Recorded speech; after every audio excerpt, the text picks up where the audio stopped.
Ali Zainal Abidin, ya Ali bin Husain Zainal Abidin terkenal adalah seorang lelaki yang sangat berbakti kepada ibunya. Tetapi anehnya sahabat-sahabat yang mengatakan, kami heran lihat anda tidak pernah makan sepiring dengan ibu anda. Kata dia, saya tidak berani makan sepiring dengan ibu saya khawatir tatkala saya makan ada makanan yang dilirik oleh ibu saya duluan makan makanan tersebut.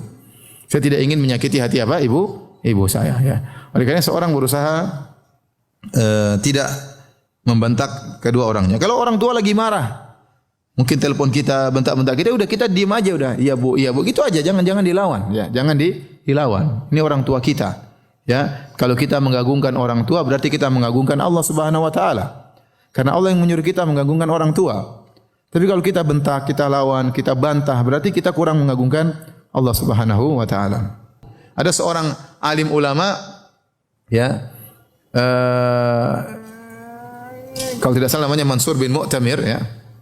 Dia memiliki murid-murid, ya, ngajar ilmu hadis, ya.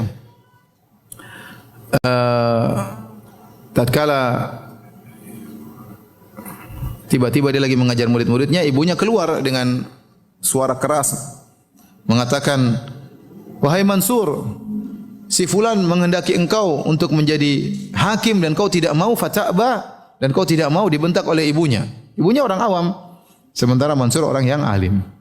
Maka Mansur hanya menundukkan kepalanya, sama sekali tidak berani menatap ibunya. Ya, dia tidak mengatakan, "Bu, ibu enggak ngerti ya. Kalau jadi hakim itu berat. Bisa masuk neraka gara-gara jadi hakim. Saya tidak mau jadi hakim." Dia tidak mau ngomong begitu, dia diam aja. Ya. Maka jangan kita merasa angkuh di hadapan ibu kita. Ibu kan ngerti, ibu kan dulu jadul. Kita kan zaman sekarang lain, ya. Jangan samakan dengan zaman ibu, enggak. Ibu enggak ngerti tentang masalah kerjaan, ibu enggak ngerti. Udah kita, kalau kita tolak dengan bahasa yang halus, jangan merendahkan, jangan sekali sedikit pun mengucapkan kata-kata yang menunjukkan kita merendahkan apa? Orang tua. Tidak ngertilah, tidak inilah, tidak pahamlah, jangan. Meskipun Anda sudah mencapai gelar tertinggi, Anda harus menghormati kedua orang tua. Al-Imam Abu Hanifah rahimahullahu taala punya ibu, ya. Pernah punya masalah, bertanya kepada Al-Imam Abu Hanifah. Dan Abu Hanifah sudah berfatwa, dia tidak mau dengar. Kata ibunya, saya tidak mau dengar kecuali dari si fulan. Si fulan itu di masjid pandai berorasi tapi ilmunya ilmunya kurang.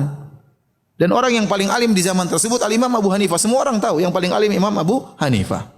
Ya, makanya ada perkataan ulama, azhadun nasi fil alim ahluhu. Orang yang paling kurang menghargai seorang alim biasanya keluarganya sendiri. Ya. Ada seorang ustadz mungkin orang-orang hormat sama dia, tapi mungkin dia diomel-omel sama kakaknya, diomelin sama adiknya, diomelin sama istrinya, diomelin sama orang tuanya.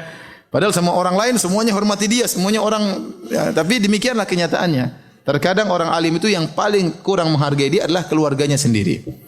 Nah, Al-Imam Abu Hanifah rahimahullahu taala orang alim terkenal dan ibunya tahu dia alim tapi ibunya tidak mau dengar fatwanya, maunya dengar dari orang lain.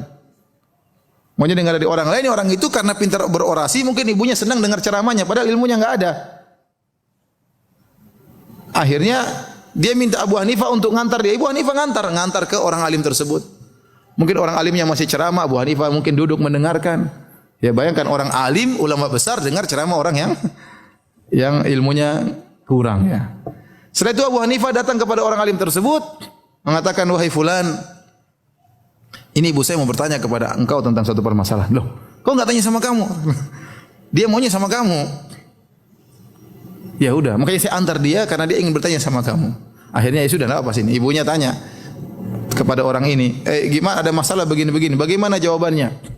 Kata orang ini, "Menurut Anda bagaimana Abu Hanifah? Apa fatwa kalau begini?" Kata Abu Hanifah, jawabannya gini. Kata, "Ya itu jawabannya," katanya. Jawabannya itu. Jadi, tapi Al-Imam Abu Hanifah dengan tawadhu'nya menemani ibunya, ya. Padahal dia tahu jawabannya dan dia tahu kapasitas orang tersebut tidak memiliki ilmu dibandingkan dengan dia. Tetapi karena rendah hati di hadapan ibunya, maka dia pun membantu ibunya, ya.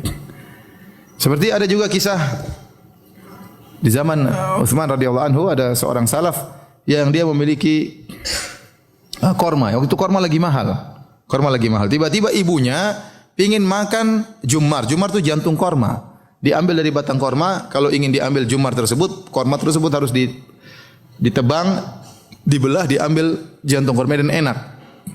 Jadi harus mati dulu.